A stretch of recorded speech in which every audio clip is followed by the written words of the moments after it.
Hello, I'm Shireen Hashim, the CEO and founder of the award-winning Fashion Community Week in San Francisco.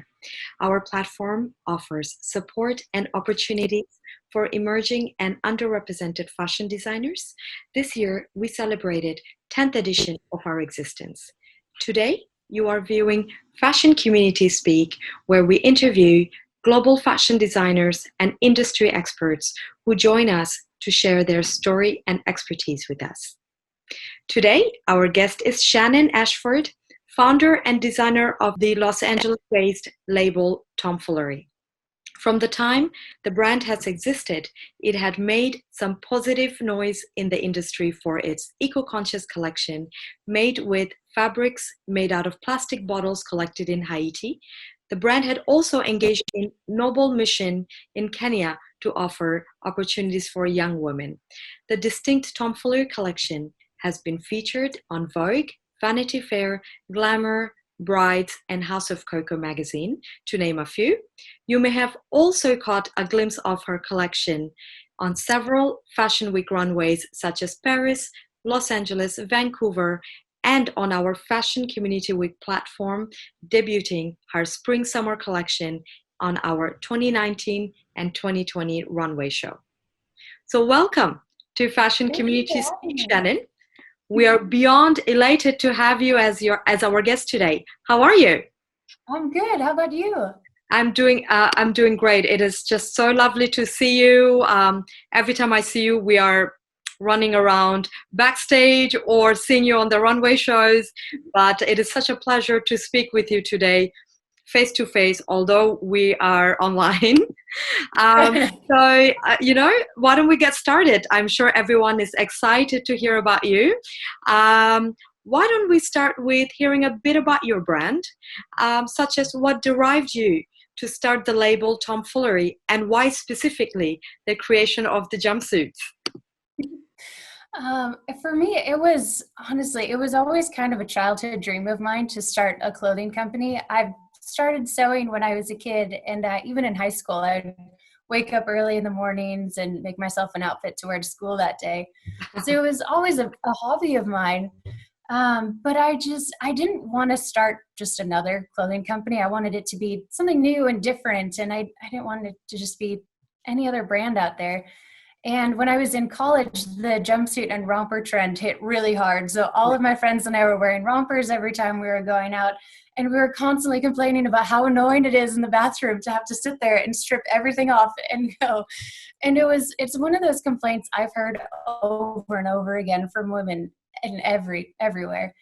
Every woman knows this problem with jumpsuits. Yes, exactly. And they're my favorite thing to wear. I absolutely love jumpsuits. But then as soon as you have to hit the restroom, you're like, it was definitely a man who designed these. Like, no woman would think that was a good idea. I do agree with you on that. Yes, definitely. It's so brilliant until, the water catches up with you. So it was one of those things I kind of joked about with my friends in college, and I told them, I think I declared to them one night, if I start a clothing company, it's going to be jumpsuits that actually let you use the restroom while keeping your top on.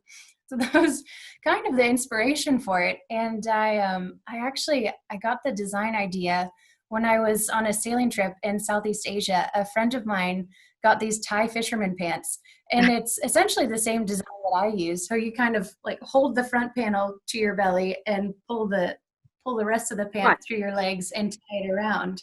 Right. So she was showing me one day how to put these on, and I looked at her. I'm like, okay, if we just put a top on this, that's our jumpsuit design. We've got it. Right. And so I must tell you, your jumpsuits are beautiful. Thank you so much. Thank you. Well, and I also really love the wrap design because I feel like it's so flattering to so many figures. It's kind of like the wrap dress. Absolutely. And at any size you can wear that.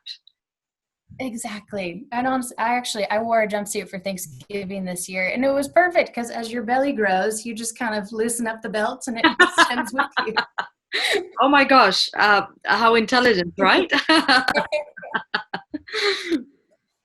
So, wow, okay. Well, I do want to let you know that the first time when you showcased on our runway show, there everybody loved your collection, not only the aesthetics of it, but how it is so easy to wear, and the durability, and of course the pieces. Talking about the pieces, I want to now ask you a little bit about the fabric that you use on your pieces. You utilize eucalyptic tencels, natural dyes, and plastic bottles collected in Haiti to create your fabulous pieces.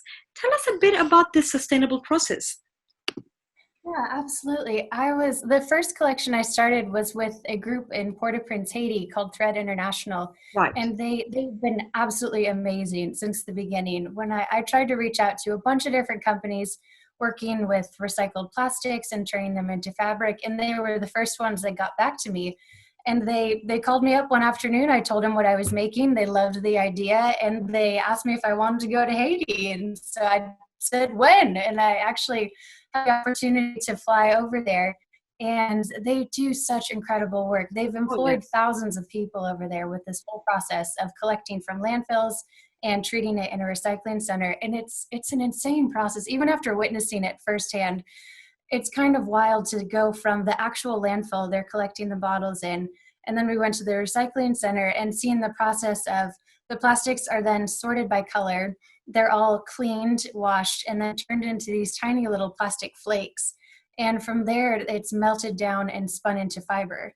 And it's then woven back together to create fabric. It's the most incredible process. I don't know who came up with it, but I'm really happy they did.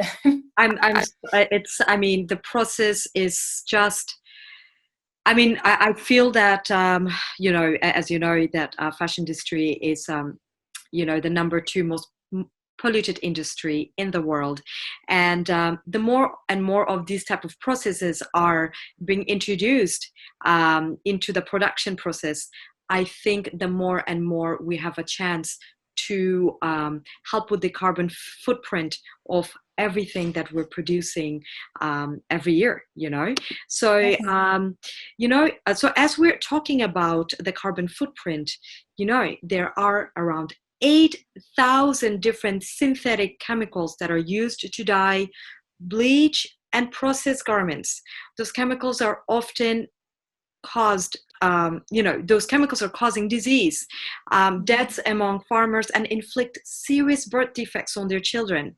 As consumers, what are our options to lower our environmental footprint and choose more consciously to avoid such consumption of such type of garments? I think the best thing to do is really just to shop smarter. I think over the past couple of years, sustainability has been such a big push in the fashion industry, and customers are starting to demand that kind of transparency from the brands that they're buying from. So fortunately for whoever's shopping, the brands tend to make it fairly visible what it is they're doing to help the planet, the good, whether they're collaborating with a group, providing donations, if they're using pesticide-free cotton or organic natural dyes that don't use chemicals, which is actually an insane process. It's so cool. Right. But whatever it is that a brand is doing, I've found that kind of the easiest way to tell is especially if you're online shopping, if you're going to a company's website, they're going to lay it all out for you on the homepage. Whatever it is that they're doing, that's a environmentally responsible effort, it's going to be laid out for you. And if it's not front and center for a brand, it means they're not doing it. So I think that's kind of the conscious shopping for dummies way to look at it. No, you've got a good point here. Absolutely. And I think that nowadays the consumers are a lot more, conscious, because of everything that's happening. People want to know whom, before it was about the brand, whom they are wearing, but now it's what they are wearing and what is the process behind it. And that also, I think, helps people to realize, okay, do I need this piece? Why don't I spend a bit more and have something nice, which stays with me for a long period of time versus something that's kind of disposable. So I think that consumers are becoming much more smarter, but I think it's also the job of the designers and the brands to educate the customers on it and let them know what they can do to save the planet and also what they can do to shop much, much more smarter. Yeah, I know that you were earlier telling me a little bit about the process of the plastic bottles in Haiti. Now, I'm not so familiar about the eucalyptic tencels. Can you please share a bit about that process? I think you're the only designer so far I've met who is utilizing that fabric. Oh, really? I'm so excited to start using this fabric. I've recently started working with a manufacturing company here in Los Angeles. They're called Groceries Apparel because they use all natural vegetable dyes in their products. And so they make this insanely soft eucalyptus tencel. It honestly feels like PJs. I can't wait to get the final jumpsuit from them. And this process I have not witnessed firsthand, so I can't speak to it quite as well. But the eucalyptus that they're farming is in South Africa. Oh, nice. They plant these eucalyptus trees on, basically they find soil that's not tenable for farming, so it can't be utilized to create food or anything else. They plant these eucalyptus trees, and their method of harvesting, it's almost like collecting the wood pulp. So you're kind of scraping the outside of the bark and using that to create fibers from. So it actually doesn't harm the tree at all. So the trees get to maintain their lives, and we just get to shave the outside and use that to produce clothing. So it's incredibly mild on the environment, and it's really amazing work they're doing. That's so, oh wow. I mean, I'm just is this fabric going to be in your next collection? Yes. So Okay, I was I can't supposed to wait. have, I know, I can't wait. It was supposed to be ready at the end of March. We were working on our first manufactured run together, and then all the shutdowns happened. And so I've been very anxiously waiting for them to start up again. Well, I'm sure this anticipation to have this fabric, I'm sure as soon as it is released, everyone's going to be on your website shopping for it. So, and we will make sure to let everyone know about this, the new fabric that you're using on your new collection. So now, I know that since we're in the topic of sustainability and conscious shopping, um, our interview series this month in June has been very much focused on sustainability. So, with that, I wanted to ask you, do you see sustainability becoming a widespread movement through the industry? I absolutely do. I think it's such an encouraging time to be a sustainable fashion brand right now. Yeah. It's honestly like it's so exciting. I feel like with consumers wanting to be educated about that kind of thing. And I have my little brother is a classic Gen Z, just has to research everything. He's very obnoxious about it. But even the way that he researches his clothing brands, he has a few that he's very loyal to, but he knows everything about them. And I find that so encouraging that people are really wanting to know brand stories. So I do think it's a movement that's going to stick. I think it's something that people are really starting to demand from their clothing and that they want to know. And it's like it keeps getting better. I feel like when it first started, people wanted to know it was pesticide-free cotton, and now it's okay, that and natural dyes. Oh, and we're using things that are reusing plastic or whatever it may be. And now we have companies that on top of that are giving back. I think it just keeps growing step by step, and it's creating an opening for some really amazing companies to kind of take the lead. Oh, absolutely, absolutely. I think that from the time I've started in the industry, it's like what, 14, 15 years ago, and now it has changed so much. Mhm. The production, the consumer part, and the brand as well. So I think that both the areas there is a lot of progress, and we hope to see more of that progress. I mean, of course, now we know a lot about your production, and it's incredible. We also know that the brand is also doing some social cause work with um, a college in Kenya, right? And you Yes. partnered with Harry Sewing College, am I correct?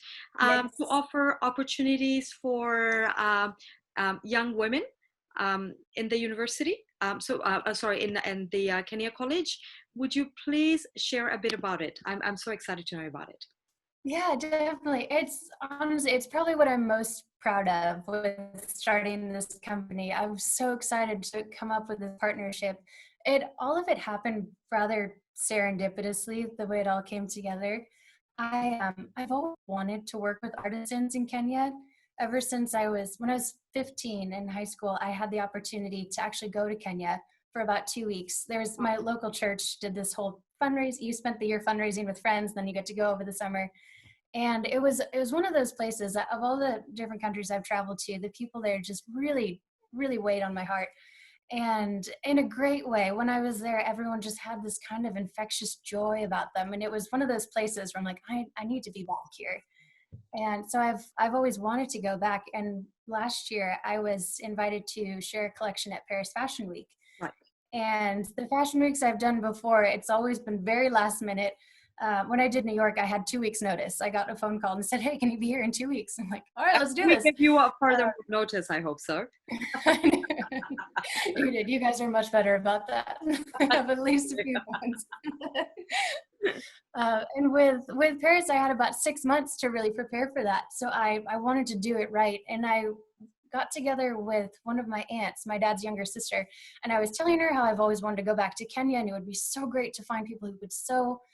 And she told me that a friend of hers named Cindy worked for a nonprofit over in Malindi, Kenya. And she's like, I think they just started something with a sewing college, or I remember hearing something about that. So I meet her friend Cindy for coffee, and I tell her that I want to go and I want to work with these students to make a collection to show at Paris Fashion Week. And she loved the idea. So about 2 weeks later, we had a whole trip itinerary planned, and I spent a whole month over there working with these girls and making the collection. And it was truly an amazing experience. It was exciting. It looked so joyful. It was, honestly, it was such a good time. They're so talented. Oh my gosh, they're incredible. They're going places for sure. Wow. But it was so exciting for me to see I got to meet some of the girls who have graduated and started their own businesses.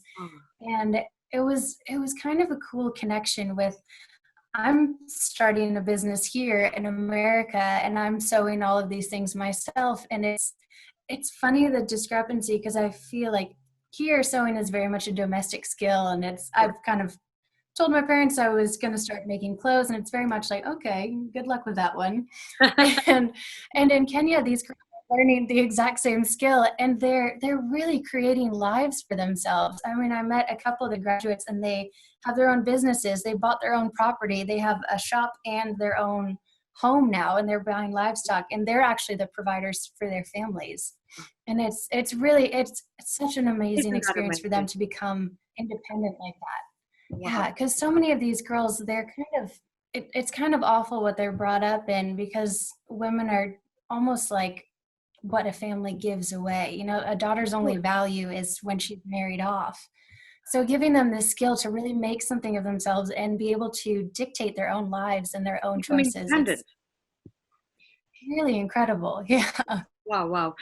You know, Shannon, this is just so touching that not only you are making such a big conscious noise in the industry, you are also touching the lives of so many women. I'm so grateful to know you and also learn so much about you and about your work in Kenya. And God knows, next time when I speak with you, it will be some other work that you are doing to make a difference. And it's just really amazing. You're just amazing. Thank you. Well, you know, this brings me to my final question for you today. I'm sure all the audience can learn so much from you. They are looking to perhaps get some tips from you regarding what is next in our industry. You know, due to current situation right now, how fashion businesses such as yours can stay afloat? Do you have a few words to share? Yeah, definitely. I'm definitely not the leading authority on this, but from the pivots that I've made in our business, I kind of started by refocusing on what my purpose is in starting this company. And it was really to create this opportunity for these girls over in Kenya. So when all the shutdowns happened, all of our sewing production happened, or canceled, shut down. And since then, I've been making jumpsuits myself and incorporating these African prints, like the one that I have on right now. Right, that's beautiful. Thank you. So it's helped me to kind of be able to prioritize that and come back to a reason why I'm doing this. And even though our sales have dropped off and our inventory is very low, I've been trying to refocus on made to order and small batch and anything that I really have control over in this moment. And I think that it's also a really amazing opportunity to kind of focus on your customers. I think it's such an amazing time where I don't think there's ever been a moment in history when the entire world is kind of in this together. You know, Oh, everyone's absolutely, experiencing the same thing. absolutely. Yeah, like it's such a connecting experience. I think it's a really amazing opportunity to just kind of level with your customers on social media, tell them what it is you're going through, what you're working on, what you want from them, and how they can support you. I think it's really a great time to start connecting with everyone around you. Definitely, I'm definitely seeing that. We're also collaborating with a lot of our clients, fashion designers that we've worked with, and hearing what they have to say, and also seeing what we can do to support them.